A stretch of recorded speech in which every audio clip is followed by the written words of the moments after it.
Right, well, I think we're back in the room. Back in the room, as they say. If you just joined us, we seem to have a bit of a false start. There was an issue with our stream quality connection. The software just said that, let me turn this off.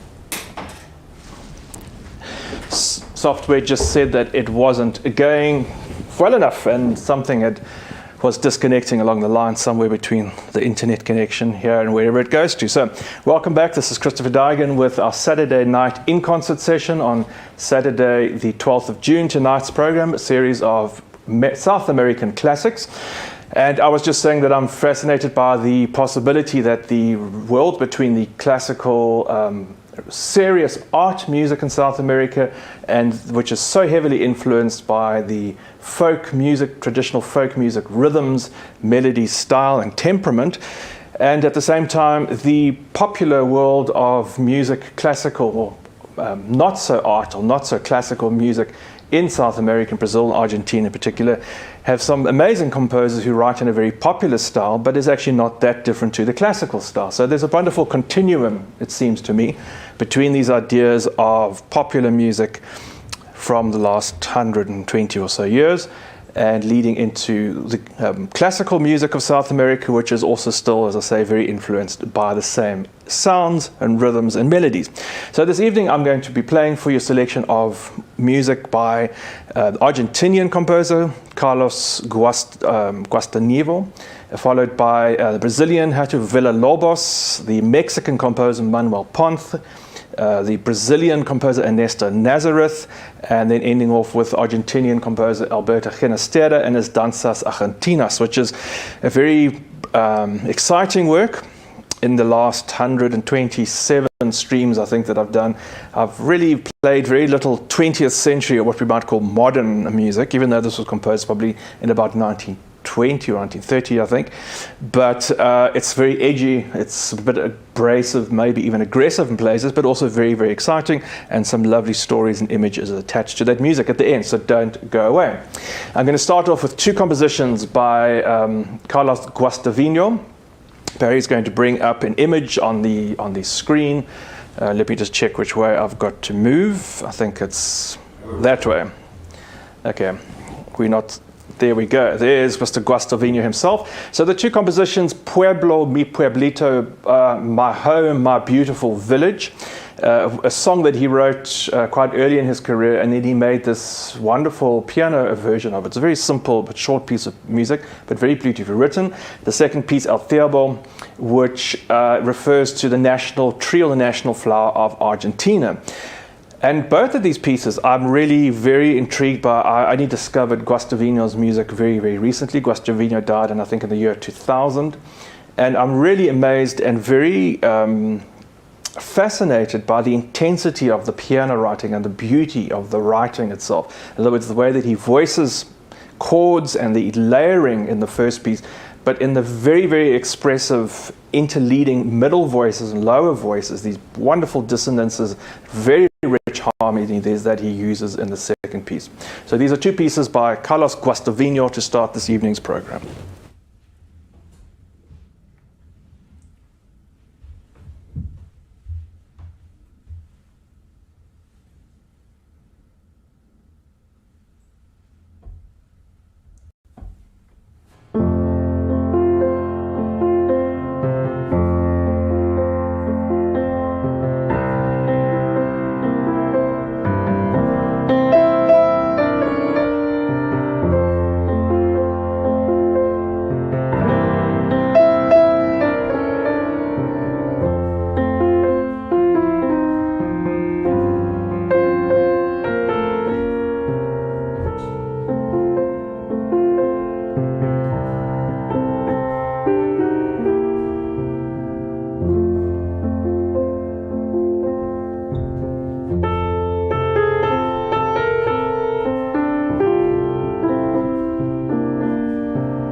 Those were two pieces by the Argentine composer Carlos Guastavino that started off our program. If you're just joining us now, we'd had a bit of a false start. We had an internet problem, a failure of our stream, which went into a splutter of sorts. So we've restarted the whole setup. We should be back on YouTube and all our Facebook pages. If, of course, not, you can always catch up with it will be posted to our Facebook page, because it has been, not Facebook, our website, if it doesn't appear, because it will be recorded. So I am going on to two pieces by the Brazilian composer Heitor Villa-Lobos, who is seen as really Brazil's most celebrated and prolific classical composer. And I'd like to play two pieces for you. Again, he combines this very sophisticated classical style of writing, but with always and so often with Brazilian folk influences. The first piece, a beautiful waltz, a waltz of sadness or a waltz of sorrow. This recurring waltz theme is interleaved with sections of a bit more of energy and a bit more rhythmic impulse, you might say. And the second piece, a wonderful piece, one of his set of choros, where he composed Bachianas Brasileiras for various combinations from voice up to full orchestra, some pieces very short, some very long. And the fifth of these pieces is a composition called Alma Brasileira, which I'll be playing for you now, or Brazilian Soul. And it really, again, has this very plaintive melody and then goes into a midsection where there's a great sense of energy and vibrance and rhythm from the deep jungles sound of the country itself, before returning to the opening melody. It's a really extraordinary piece, and as with Villa-Lobos, he really writes for the piano very beautifully. He's a very skilled piano composer. So these are two compositions by Heitor Villa-Lobos from Brazil.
Very powerful music there from Hertel Villa-Lobos, the classical Brazilian composer, again in both of those pieces combining elements of, you might say, European art music, but with a very strong Brazilian influence of traditional rhythms, phrasing, and a certain sentiment, a certain temperament, you might say, I think, which pervades the music.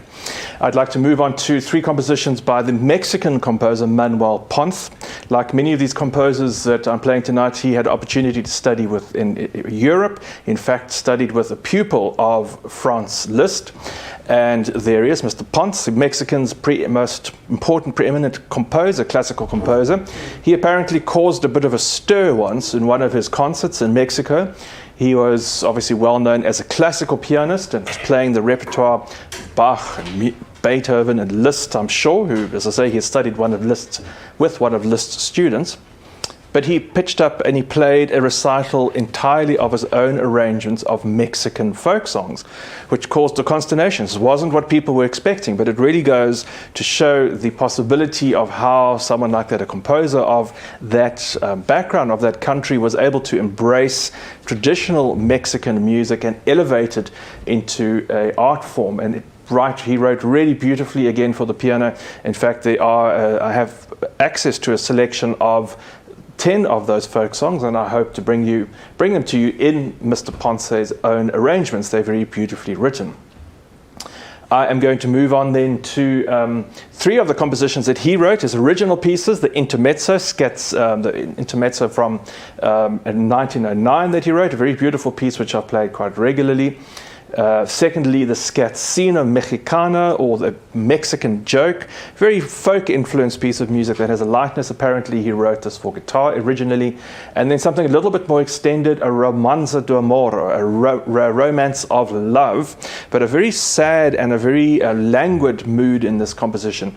It's, again, beautifully written. It's got beautiful scoring and beautiful chords.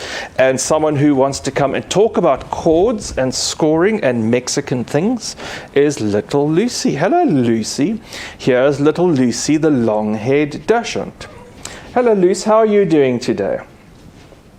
Are you enjoying being and lying on the Mexican? Yes, I'm playing Mexican music, and you enjoying lying on the Mexican blanket? Yes, it's very warm and cozy. It's from Mexico. And Lucy, what did you do today?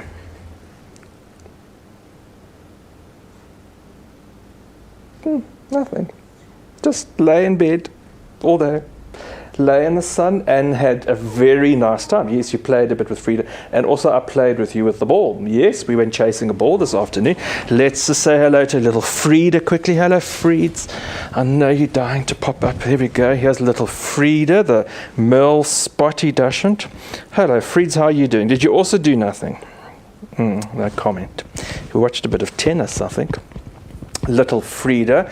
You enjoying the music, Frida? I heard you howling. If anyone heard howling dogs, it wasn't that there was anything wrong, other than it was just a bit loud during some of the Villa-Lobos, I think. Yes, it's very loud music. I don't like it, especially when I'm sitting under the piano. I know that, Frida. Okay, you guys sit in your basket and we'll chat to you in a minute.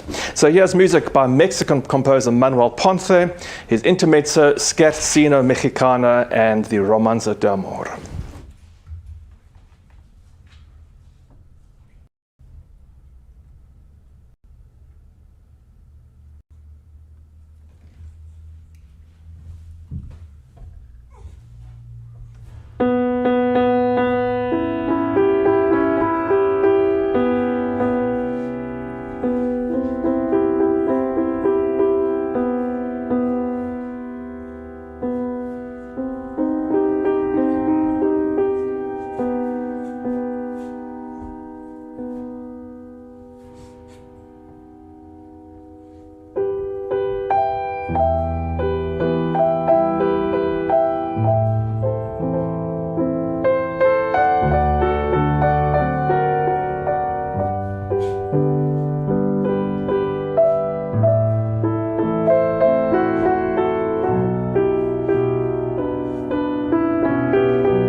That was three pieces by Manuel Ponce, the Mexican, celebrated Mexican composer. And of course, Ponce himself is most well known for his very beautiful song Estrelita, which I've played for you on several occasions in the popular programs.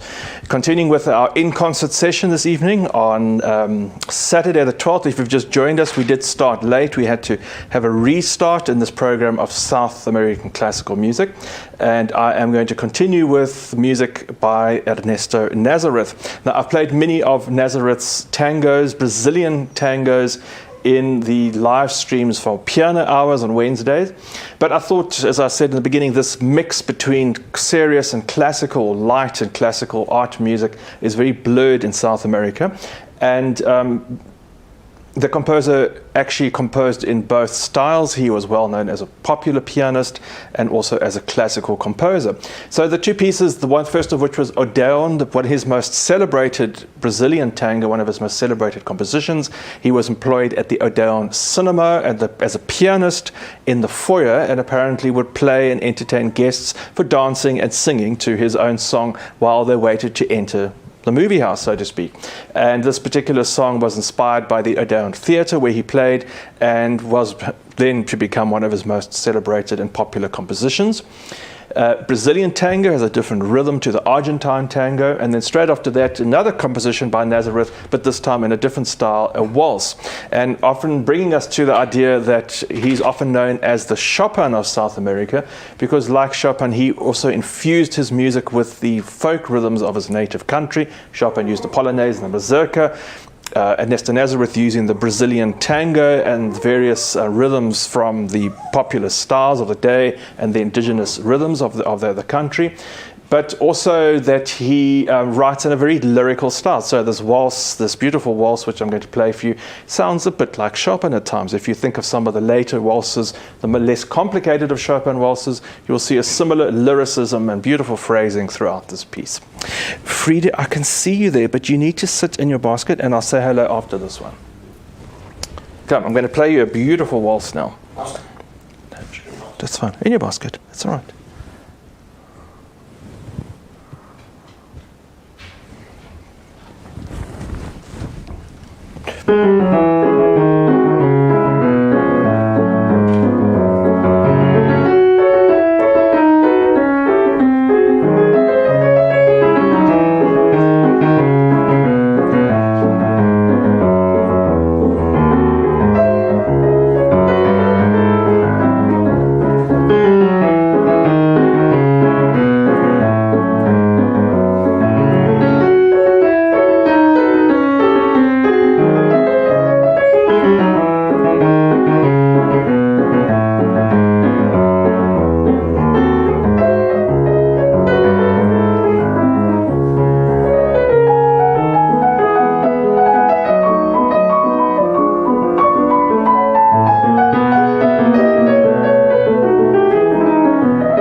two compositions there by the Brazilian composer Ernesto Nazareth, composer of tangos and waltzes.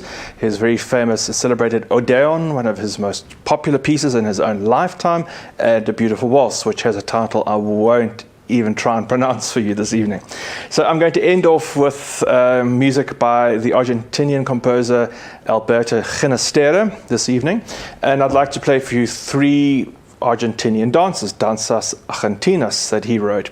Now, Ginastera's music veers now from the popular towards the quite what we might say modern classical music, in that he uses all sorts of interesting new and modern compositional techniques, including things like playing in two keys at once. Instead of just playing in one key, he plays in two keys, so you get this very dissonant, uncertain sound at times. He also uses a lot of patterns of clusters of sound that creates a dissonance. So instead of having a clear melody that almost sounds like there's guitar out of tune or piano strings out of tune, but within a very romantic style in some places in the second movement.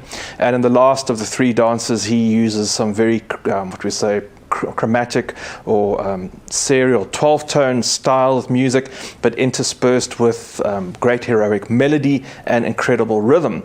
And this last piece is the most fascinating for me. It's a piece that he wrote about and talked about quite extensively, the dance of the wild cowboy. Now, in this composition, he said that he was inspired by the skilled horsemen, gauchos, who are bandits, some of them bandits. In this case, he said they live in the dark forests and in amongst the trees, and then emerge from the darkness and hurtle across what he called a sea of golden green, the great pampas grasslands of the Argentinian landscape. And it's a fascinating image, this sense of troubling and threatening atmospheres, very anxious and darting movements, and then leads into these escape, this celebration, these triumphant melodies as these horsemen bound forth in great celebration of their style and of their confidence. It's really a very dramatic piece. He writes violent, at times aggressive, as loud as possible. It's a very brilliant piece of music that's caused some trouble at home when I've been practicing in the last 2 weeks, because it's got some rather edgy sounds that one doesn't want to hear too often. But before that, he writes two other dances, the first of which is the dance of the old ox driver or old herdman, very brittle dance, very shaky ox cart, you might say. And the second middle dance, the dance of the charming young woman.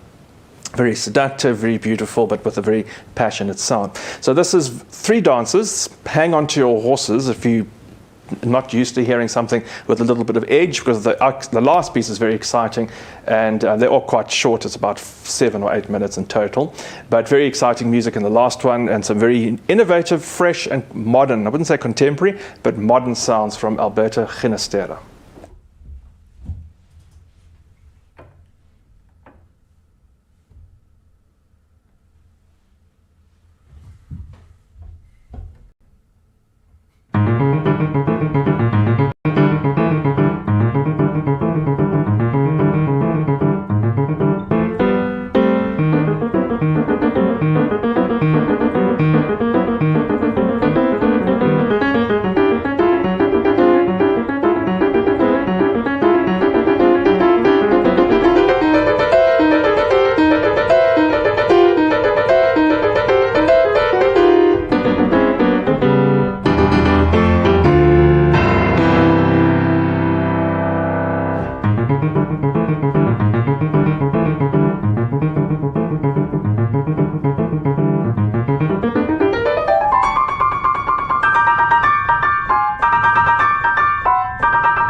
That's a big ask for a live stream, a silent live stream.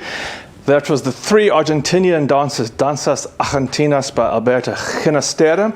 And that last piece, I say, very exciting, the dance of the wild cowboy, but with that wonderful image of these threatening bandits, skilled horsemen living amongst the forests, and then darting out into the sea of golden green, the grasslands, the pampas grasslands of Argentina. Very brilliant image, and it sounds wonderful in a live concert in a big acoustic. I'm not sure what it sounds like in these microphone live streams, and it's quite hard work. I feel a little bit out of breath. Anyway, that brings us to an end of this evening's live stream session in concert with myself, Christopher Daigan. And sorry about the late start. We had to restart the stream after we had a mishap with the internet connection. Totally unexpected, but it sometimes happens, especially in winter, at Saturday night, when everyone seems to be online with Netflix and everything else that's going on. Thanks to Barry at the controls. Here is Frida and Lisa again. Come on, Frida, yes, now you know the music's over. You can come back in the room because you don't like that piece much, do you? It's very loud. It's very noisy.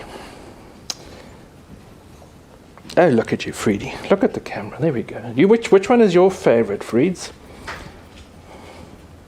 You like the romance of d'amour, the romance of love. Yes, the gentle ones. Those are the ones that you like. When I play the piano quietly, not loud.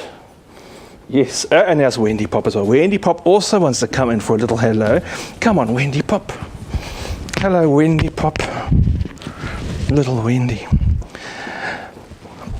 Thanks again to Barry for coming along, for helping with the stream, the setup this evening. I see he's busy doing something else. Thank you for joining us tonight. We look forward to seeing you next week, Wednesday, when I'll have another piano hour session. Going to play out with one of our improvisations, and look after yourselves. Keep well, stay well, and see you shortly.